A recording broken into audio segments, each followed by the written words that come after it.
ce dimanche 2 juillet 2023, Selim, le fils du tueur en série Michel Fourniret et de Monique Olivier, a été placé en garde à vue dans la matinée, à Nice, Alpes-Maritimes, annonce Le Parisien. Il va prochainement être entendu pour tentative de viol sur une jeune fille de 16 ans. Coup de tonnerre au sein de la famille Fourniret. Hospitalisé à la Pitié-Salpêtrière alors qu'il présentait des problèmes respiratoires et cardiaques, Michel Fourniret avait été placé dans le coma avant de décéder, à l'âge de 79 ans, le lundi 10 mai 2021. Le tueur en série avait été condamné à la prison à perpétuité pour les meurtres de 8 femmes et avait été mis en examen pour les assassinats d'Estelle Mouzin, Lydie Liger, Johanna Parrish et Marie-Angèle Domès. Mais, les victimes de Michel Fourniret seraient bien plus nombreuses et les familles ne connaîtront sans doute jamais la vérité. Face à l'annonce de son décès, son fils, Selim Fourniret, s'était rendu sur le plateau de Touche pas à mon poste, aux côtés du journaliste Oli Porri Santoro, auteur de l'ouvrage Le fils de l'ogre.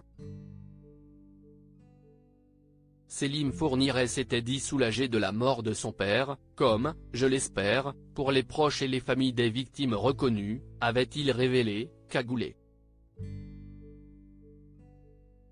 Une rare apparition dans les médias pour l'homme de 35 ans, qui avait même obtenu le droit de changer de nom.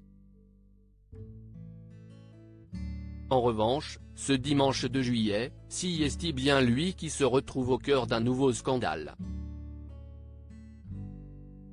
Le fils de Michel Fourniret en garde à vue. Selon une information du Parisien, Selim Fourniret a été placé en garde à vue à Nice, dans les Alpes-Maritimes, depuis ce dimanche matin, pour tentative de viol.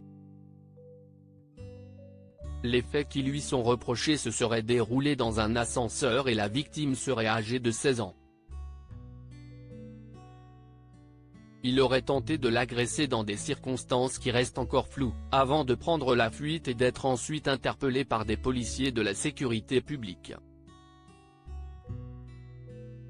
Celui qui se surnomme lui-même le fils de l'ogre va prochainement être entendu par les enquêteurs. Ces derniers auraient même saisi des objets et perquisitionné son domicile, précisent nos confrères. Affaire à suivre.